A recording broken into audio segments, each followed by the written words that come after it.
오늘 이 시간에는 빛난 얼굴이라는 제목으로 말씀을 전하고자 합니다. 한 목사님이 이런 말씀을 하셨어요. 비행기를 탄 사람들과 이 교회에 앉아서 예배하는 사람들에게 공통점이 있다라는 것입니다. 비행기에 탄 사람들을 보면 대부분 이제 몸가짐이 이제 단정하거나 점잖지요. 그리고 어떤 사람은 이 조는 사람도 있고 어떤 사람은 창밖을 내다보는 사람들이 있죠. 대부분 예상했던 그런 경험대로 이 만족하는 표정을 짓습니다. 그리고 비행이 끝나면 오늘 비행 좋았다라고 하면서 인사하고는 다음에도 기꺼이 그 비행기를 다시 이용을 하죠. 교회도 비슷한 것 같습니다. 예배당에 앉아 있는 사람들을 보면 어떤 사람들은 조용히 앉아 있거나 아니면 어떤 사람들은 때로는 딴 생각을 하기도 하죠. 또 어떤 사람들은 설교 시간에 다른 곳을 바라보면서 빨리 목사님 설교 말씀이 언제 끝나나라고 이렇게 기다리는 사람들도 종종 있죠. 그리고 예배가 끝나면 대부분 오늘 예배 괜찮았습니다 라고 이렇게 인사 정도 하고 돌아갑니다. 그저 괜찮은 예배 혹은 무난한 예배 정도로 만족을 한다는 것이죠. 놀라움도 없고 그리고 동요도 없다라는 것입니다. 감동이 조금 있는 예배 정도면 충분하다라고 그렇게 느낀다라는 것이죠. 그런데 그 목사님이 오늘 비행기 안에서 한 장면을 목격하게 되는데요. 한 어린 소년이 이제 승무원에게 진지하게 무언가를 부탁하고 있다라는 것입니다.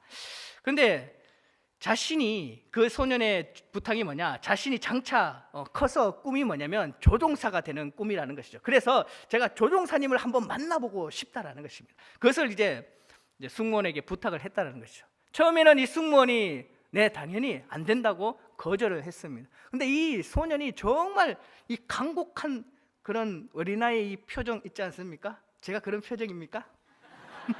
그런 표정을 딱 지으면서 딱 이렇게 부탁을 하는 거예요. 그래서 이 승무원이 어쩔 수 없이 이제 조종사에게 이제 연락을 이제 겁니다. 그러면서 잠시 후에 이제 조종사가 문을 열고 딱 이제 나타나면서 혹시 나를 찾는 사람이 누구입니까? 라고 이렇게 얘기를 하자 마치 이 학생이 선생님의 질문에 100% 자신의 찬 정답을 알고 있는 것처럼 그 자신의 찬 목소리를 저요 하고 이렇게 소리를 쳤다라는 것이죠.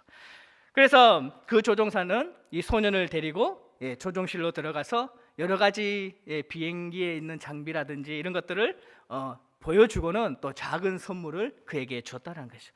그리고는 이 소년이 이제 엄마에게 돌아와서는 와 엄마 나 오늘 이 비행기 정말 잘 탔어 라고 이렇게 자랑을 했다라고 합니다.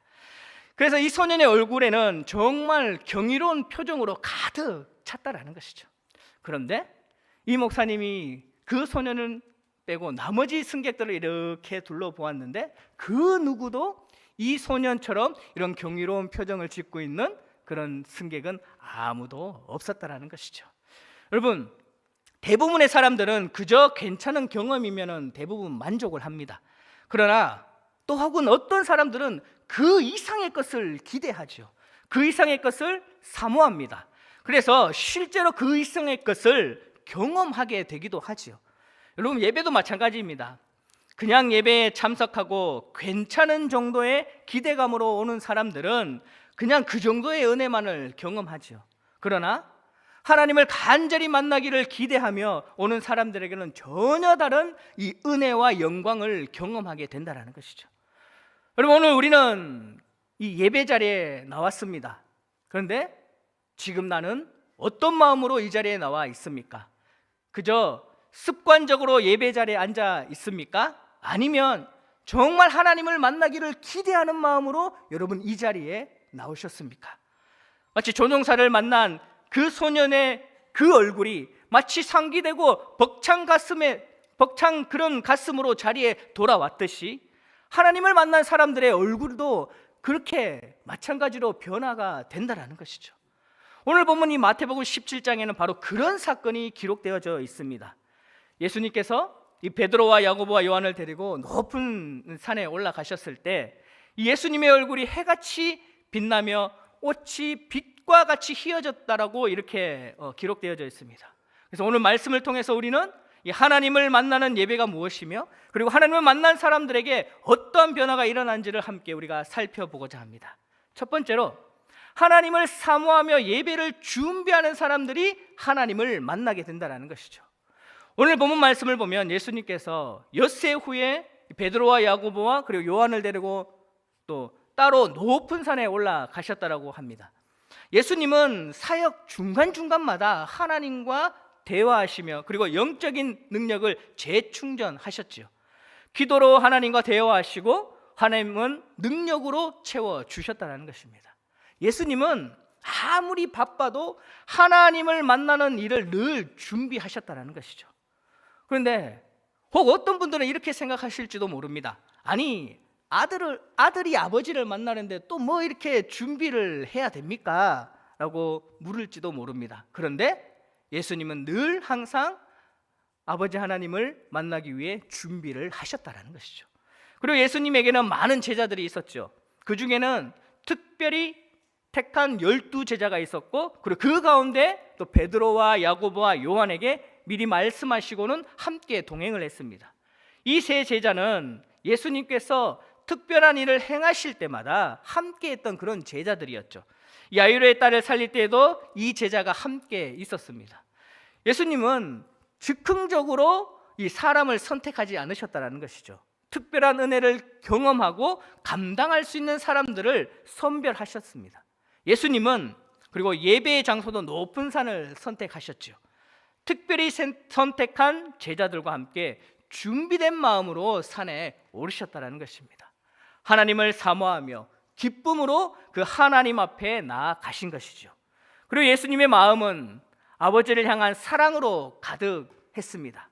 아버지, 제가 오늘 아버지 앞에 제가 왔습니다. 아버지, 저를 만나니 너무 기쁘시지요? 그러면 하나님께서 이렇게 말씀하셨을 것입니다. 그래 아들아, 내가 너를 너무나 사랑한단다. 내가 너와 함께 있는 것이 얼마나 기쁜지 너는 아느냐? 세상에 내려가 고생하는 거 내가 다 안다. 내가 너를 기뻐한단다 라고 이렇게 말했을지도 모릅니다. 여러분, 예수님은 하나님 아버지를 사모하는 마음으로 산에 오르셨습니다. 예배를 준비하는 마음으로 가신 것이지요. 그렇다면 우리는 어떤 마음으로 예배에 나오고 있습니까? 혹 우리 마음에 이런 마음을 품지 않을까요? 일어나니 오늘 또 주일이네.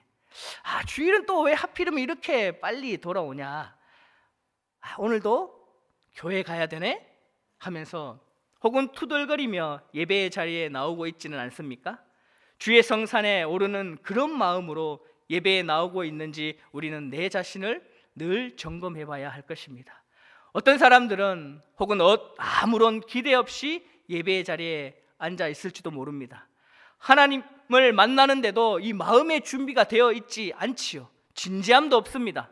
하나님께 나오는 자리인데 준비함이 없다라면 여러분 참으로 안타까운 현실 아니겠습니까? 이스라엘 백성들은 하나님 앞에 나올 때 빈손으로 나오지 않았습니다. 부자나 가난한 자나 모두 자신의 그 형편에 맞는 재물을 가지고 나왔죠. 부자는 1년 된 수송아지를 준비했고 어떤 사람은 순양을 준비했습니다. 또 형편이 좋지 못한 사람들은 비둘기 2마리를 준비했습니다. 그 비둘기 2마리를 살 형편도 되지 않는 사람들은 고운 가루를 정성껏 만들어서 가지고 왔지요. 근데 중요한 것은 아무도 빈손으로 나오지 않았다라는 것입니다. 여러분, 그다음에 우리도 준비된 자세로 예배에 나와야 되지 않겠습니까? 기도하고 오셔야 된다는 거죠. 그래야 예배 시간 전에 도착해서 하나님 앞에 기도로 마음을 준비할 수 있다는 것이죠. 그리고 토요일 저녁에는 충분히 쉬고 오셔야 됩니다. 그래야 예배 시간에 졸지 않고 하나님께 집중할 수가 있는 것이죠. 그리고 말씀을 읽고 묵상하고 오셔야 되는 것입니다. 마음밭이 준비되어 있어야 은혜를 받는다라는 것이죠. 준비되지 않는 마음, 혹은 분주한 마음, 때로는 갈라진 마음으로 예배에 나오면 여러분 은혜 받기가 어렵다라는 것이죠.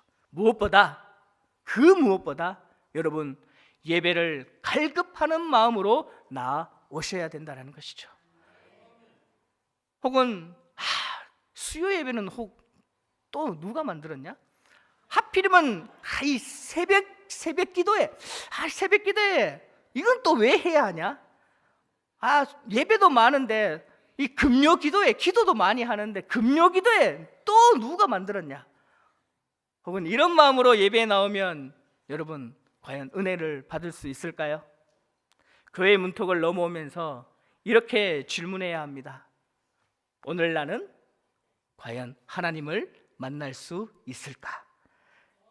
여러분 감사하는 마음으로, 하나님을 기대하는 마음으로 예배에 나오는 여러분 되시기를 주님의 이름으로 축복합니다. 두 번째는 하나님을 만나는 사람들은 얼굴이 변화된다는 것입니다. 2절 말씀에 보면 예수님께서 그들 앞에서 변형되셨다라고 오늘 이렇게 기록하고 있습니다.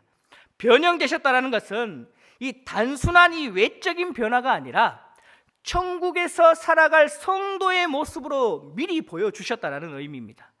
영과 육이 온전히 변화되어 하나님 앞에서 자유롭게 왕래하며 찬양하고 그리고 기쁨을 누리는 그런 몸으로 변화된 모습을 예수님께서 미리 보여주셨다는 것이죠. 그래서 예수님의 얼굴이 해같이 빛나고 옷이 빛과 같이 희어졌다라고 오늘 이렇게 얘기하고 있습니다. 사람이 도저히 만들어낼 수 없는 그런 거룩한 영광의 모습이었다는 것이죠. 특별히 성경은 예수님의 얼굴이 빛났다라고 강조하고 있죠. 얼굴이 변했습니다. 여러분 하나님의 임재를 경험하며 하나님의 영광 가운데 있는 그런 얼굴이었다는 것이죠. 여러분 얼굴은 우리 몸 가운데서도 가장 잘 드러나는 부분 아니겠습니까? 사람들이 가장 잘 쉽게 알아볼 수 있는 부분이 바로 이 얼굴이죠. 하나님은 우리의 얼굴을 통해 하나님의 영광이 드러나기를 원하고 계시는 분이신 줄 믿습니다. 고린도후서 3장 18절에 보면 바울이 이렇게 말합니다. 우리가 다 수건을 벗은 얼굴로 거울을 보는 것 같이 주의 영광을 보며 그와 같은 형상으로 변화하여 영광에서 영광에 이르니 곧 주의 영으로 말미암음이라 라고 이렇게 말하고 있습니다. 이 말씀은 이 모세의 사건을 배경으로 하고 있는데요, 모세가 시내산에서 이 40일 동안 하나님을 만나고 내려왔을 때 그의 얼굴에 광채가 났다라고 이야기하고 있습니다. 백성들은 그래서 그의 얼굴을 보고 두려워했습니다. 그래서 모세는 백성들을 위해서 얼굴에 수건을 쓰고 다녔죠. 이 하나님의 임재를 경험한 사람의 얼굴에는 이렇게 하나님의 영광이 나타난다는 것입니다. 그런데 바울은 이제 예수 그리스도의 십자가를 통해 우리도, 저와 여러분 또한 하나님의 형상으로 변화된다라고 말하고 있다는 것이죠. 여러분 이 얼마나 놀라운 말씀 아닙니까? 하나님께서 우리를 부르신 목적은 우리의 얼굴을 변화시키기 위함이라는 것입니다. 우리의 삶을 통해서 하나님의 영광이 드러나기를 원하고 계신다는 것이죠. 하나님은 사랑하는 성도의 얼굴을 예수님의 얼굴처럼 빚어가기를 원하신다는 것입니다. 우리의 삶 속에서 겪는 수많은 그런 사건들, 기쁨과 슬픔 혹은 고난과 어려움, 인생의 그 풍파와 시험들을 통해서 하나님께서는 우리의 얼굴을 빚어가고 계신다는 것이죠. 이 하나님의 손길이 닿을 때마다 걱정의 주름은 완전히 사라질 것입니다. 하나님의 사랑의 손길이 가장 아름다운 성형수술 아니겠습니까? 여러분 예뻐지고 싶습니까? 멋있어지고 싶으십니까? 그러면 하나님의 손길을 사모하는 여러분 되시기를 간절히 소망합니다. 하나님의 그 손길이 우리의 얼굴을 만져주실 때 근심과 걱정으로 어두워졌던 우리의 얼굴은 금세 은혜의 얼굴로 변화될 줄 믿습니다. 주님께서 우리의 눈 밑에 그 피로를 제거해 주시고 절망의 눈물을 희망의 눈물로 바꾸어 주시며, 그리고 우리는 이 세상에서 가장 아름다운 얼굴로 변화될 것입니다. 그렇다면 하나님께서는 언제 우리의 얼굴을 이렇게 빚어 가실까요? 언제 우리의 마음을 이렇게 만져주실까요? 그 시간이 바로 이 예배의 시간이라는 것입니다.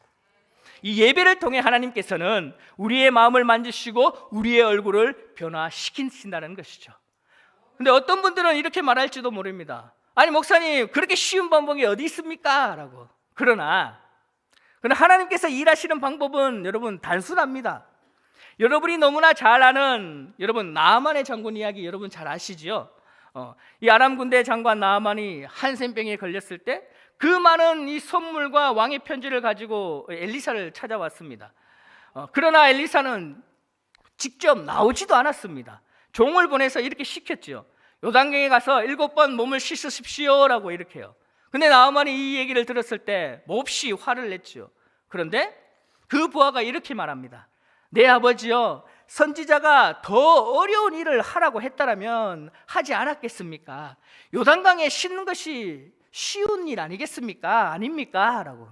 그래서 결국 나아만은 순종했고 요단강에 몸을 7번 씻었을 때 그 순간 그 병은 깨끗하게 나았다라는 것이죠. 여러분, 나아만이 요단강에서 7번 씻는 것보다 더 쉬운 하나님의 이 치유 방법이 있다라는 것이죠. 그것이 바로 여러분 예배라는 것입니다. 예배를 통해 하나님께서는 우리의 마음을 만지시고 우리의 얼굴을 변화시키신다라는 것이죠. 여러분, 사람들은 이 단순한 방법을 잘 믿지 못합니다. 그래서 더 어려운 방법을 찾으려고 하죠. 혹은 금식기도, 아니면 특별 훈련, 아니면 특별한 이 세미나 그런 등등을 여러분 기대합니다. 그러나 하나님께서는 예배를 통해 우리의 마음을 변화시키시고 우리의 얼굴을 변화시키시기를 원하고 계신다라는 것입니다. 신앙은 예배를 통해 자라나지요. 말씀을 듣고 하나님의 임재를 경험하고 교회를 섬기며 순종할 때에 우리의 영혼은 자라나게 될 것입니다. 예배는 하나님께서 우리의 영혼을 빚어가시는 아주 존귀한 거룩한 시간인 줄 믿습니다. 이 사실을 꼭 기억하며 살아가시기를 주님의 이름으로 축복합니다. 마지막으로 하나님을 크게 보는 사람은 삶이 새롭게 변화된다는 것이죠. 예수님의 이 얼굴이 변형되고 옷이 빛과 같이 희어졌을 때 놀라운 일이 일어났습니다. 예수님 곁에 두 사람이 나타났습니다. 바로 제자들이 보니 바로 모세와 엘리야였다는 것이죠. 이 두 사람은 이스라엘 역사에서 매우 중요한 인물이었습니다. 모세는 율법을 대표하는 인물이었고 엘리야는 선지자를 대표하는 그런 인물이었다는 것이죠. 율법과 선지자를 대표하는 두 사람이 바로 예수님과 함께 있었다는 것이죠. 모세와 엘리야가 예수님과 이 나눈 대화의 내용은 예수님께서 장차 예루살렘에서 당하실 십자가의 고난에 관한 이야기였습니다. 예수님께서 곧 십자가의 길을 가셔야 했죠. 조롱과 모욕을 당하시고 고난을 받으셔야 했다라는 것입니다. 결국 그리고 십자가에서 죽으셔야 했죠. 그래서 모세와 엘리야는 그 사실을 알고 있었다라는 것입니다. 그래서 예수님께 아마 이렇게 말했을 것입니다. 주님, 이제 얼마 지나지 않아 주님은 이제 큰 고난을 당하시게 될 것입니다. 사람들의 이 조롱과 모욕을 받게 될 것입니다. 그 고통을 생각하면 참 마음이 아픕니다. 그러자 엘리야가 말을 이어 이렇게 말했을 것입니다. 주님, 힘내십시오. 하늘에 있는 수많은 성도들과 천군 천사들이 주님을 위해 지금도 기도하고 있습니다. 우리는 주님을 돕고 있습니다. 그러자 그때 예수님도 이렇게 대답하셨을 것입니다. 그래요. 내가 이 길을 가는 것은 바로 하나님 아버지의 뜻입니다. 죄 가운데 죽어가는 사람들을 구원할 다른 길이 없기 때문이죠. 그래서 나는 이 길을 피할 수가 없습니다 라고요. 예수님은 변화산에서 하나님의 영광을 보셨습니다. 그리고 하나님 아버지의 그 사랑을 깊이 경험하셨죠. 그러나 동시에 하나님 아버지의 그 아픈 마음도 아마 보셨을 것입니다. 그래서 예수님은 그 십자가의 길을 끝까지 가기로 결단하셨죠. 사랑하는 성도 여러분, 우리도 오늘 이 예배 가운데 하나님을 바라보는 사람이 되어야 할 것입니다. 예배 가운데 하나님을 높이고 하나님에 대한 시야를 새롭게 해야 할 것입니다. 하나님께 가까이 나가면 나갈수록 하나님을 더 크게 보게 된다는 것이죠. 우리가 하나님과 더 친밀해진다고 해서 하나님이 더 커지는 것은 아닙니다. 하나님은 원래 원래 더 크신 분이시라는 것이죠. 다만 우리가 하나님을 더 크게 보게 된다라는 것이죠. 하나님을 크게 보면 우리의 문제는 아마 작게 보일 것입니다. 그러나 믿음이 약해지면 하나님은 보이지 않고 아마 그 문제만 더 크게 보여진다라는 것이죠. 그래서 때로는 낙심하게 되고, 때로는 괴로워하며, 때로는 희망이 없다고 말하게 된다라는 것이죠. 여러분, 하나님을 크게 보는 믿음을 가지시기를 간절히 소망합니다. 우주 만물을 창조하시고 세상을 다스리시는 그 하나님을 아버지로 모시고 우리가 살면서 우리가 문제만 바라보며 살아간다면 여러분, 이 얼마나 안타까운 일 아니겠습니까? 하나님을 크게 보는 그 믿음을 가지시며 하나님 앞에 나아가는 여러분 되시기를 간절히 소망합니다. 예수님의 변화된 그 얼굴을 본 이 베드로가 너무 놀라서 이렇게 말합니다. 주여, 여기가 좋습니다. 우리가 여기 초막셋을 짓겠습니다. 하나는 주님을 위해서, 하나는 모세를 위하여, 하나는 엘리야를 위하여 짓겠습니다 라고 이렇게 얘기했죠. 여러분, 이 말씀을 보면 마가복음에서는 베드로가 이 무서운 가운데 말을 했다고 이렇게 기록되어져 있고, 누가복음에는 베드로 자신도 무슨 말을 하는지도 모르고 이렇게 말을 했다고 기록하고 있습니다. 그런데 오늘 마태복음은 그 말을 조용히 기록하고 있다라는 것이죠. 아마 베드로는 예수님께 초막을 지어 드리려고 했습니다. 그런데 그것은 예수님께서 원하는 일이 아니었다라는 것이죠. 그런데 분명한 것은 베드로가 예수님의 그 변화된 얼굴을 보고 너무나 큰 감동을 받았다라는 사실이라는 것이죠.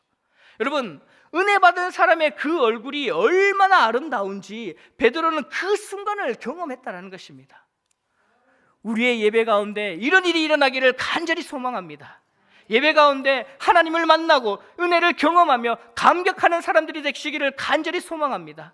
그래서 말씀을 들으면 아멘으로 응답하는 여러분이 되시기를 간절히 소망합니다. 하나님을 사모하는 마음으로 예배에 참여하는 여러분 되십시오. 예배는 하나님을 만나는 자리입니다. 여러분, 사람들이 야구장이나 이 축구장 갈 때 자신들이 응원하는 팀이 승리하기를 기대하며 가지요. 그 누구도 오늘 아무 일도 없겠지라고 이런 마음 가지고 가진 사람 아무도 없을 것입니다. 그리고 또 사람들이 이제 휴가를 갈 때 여러분 얼마나 기대한 마음으로 여러분 가지 않겠습니까? 여러분 어디 해외나 아니면 국내나 여행 갈 때 기대에 부푼 마음으로 여러분 가지 않습니까? 그런데 하나님을 만나는 그 예배를 우리가 준비 없이 이곳에 나온다면 여러분 너무나 안타까운 일 아니겠습니까? 사랑하는 성도 여러분, 예배에 굶주리는 마음으로, 그러한 마음으로 여러분 오시기를 간절히 소망합니다. 예수님께서 준비된 그 마음으로 변화산에 오르셨을 때 하나님께서는 예수님의 얼굴을 변화시키셨습니다. 그리고 하나님께서는 이렇게 말씀하셨지요. 이는 내 사랑하는 아들이요 내 기뻐하는 자니 너희는 그의 말을 들을지어다. 하나님은 예배를 통해 우리의 얼굴을 변화시키시기를 원하십니다. 예배를 사모하는 마음으로 나오고 기도하며 예배에 참여하는 사람들에게 하나님은 반드시 은혜를 주실 것입니다. 그 약속하신 은혜를 누리는 저와 여러분이 되시기를 주님의 이름으로 축복합니다. 이제 말씀을 맺고자 합니다. 오늘 우리는 변화산 사건을 통해 중요한 사실을 배우게 되죠. 예수님께서 하나님 아버지를 사모하는 마음으로 높은 산에 올라가셨을 때 하나님께서는 예수님의 얼굴을 해같이 빛나게 하셨습니다. 그리고 예수님의 옷도 빛과 같이 휘어지게 하셨습니다. 그리고 하나님께서는 예수님을 향해 이렇게 말씀하셨지요. 이는 내 사랑하는 아들이요 내 기뻐하는 자니 너희는 그의 말을 들으라. 예수님은 하나님을 만나는 자리에서 변화되셨습니다. 그리고 그 변화된 모습은 제자들에게 하나님의 영광을 보여주는 사건이 되었지요. 오늘 우리의 예배 속에서도 이러한 일이 일어나기를 간절히 소망합니다. 우리가 하나님을 사모하는 마음으로 예배에 나올 때 하나님께서는 반드시 우리의 마음을 만지시고 우리의 얼굴을 변화시켜 줄 것입니다. 우리의 얼굴이 은혜 받은 얼굴로 변화되기를 원하시고 계신다라는 것이죠. 하나님을 만난 사람의 얼굴에는 하나님의 평화와 기쁨이 나타날 수밖에 없습니다. 우리가 해야 할 일은 단 한 가지, 바로 준비된 마음으로 하나님 앞에 나오는 것입니다. 하나님께서 우리의 마음을 하나님께 우리의 마음을 내어드리면 하나님께서 성령 하나님을 통해서 우리의 삶을 반드시 우리의 삶을 통해서 하나님의 은혜로 바꾸실 것입니다. 그리고 우리는 억지로 은혜 받은 표정을 지을 필요가 없다라는 것이죠. 가짜로 경건한 모습을 보일 필요가 없다라는 것입니다. 다만 하나님 앞에 내가 진실한 마음으로 나아가면 하나님께서 우리를 변화시켜 주신다라는 것이죠. 예배를 사모하는 마음으로 나오십시오. 하나님을 기대하는 마음으로 나오십시오. 조장사를 만나 감격했던 그 소년처럼 하나님 만나기를 기대하는 마음으로 나오십시오. 그럴 때에 하나님께서 우리를 만져주시고 우리의 마음을 변화시켜 주시며 우리의 얼굴을 은혜로 빛나게 해 주실 것입니다. 하나님을 크게 보는 믿음을 하나님께서 주실 것입니다. 여러분, 하나님을 크게 보면 우리의 문제는 아무것도 알 것입니다. 하나님을 바라보는 사람에게는 낙심이 아니라 소망이 가득 넘칠 것입니다. 예배를 통해 하나님을 만나고 은혜로 변화된 얼굴을 가진 성도들이 되시기를 간절히 소망합니다. 예배를 사모하는 마음으로 하나님께 나아와서 하나님을 만나는 그 기쁨을 누리시고 하나님의 영광을 드러내는 삶을 살아가는 저와 여러분이 되시기를 주님의 이름으로 축복합니다.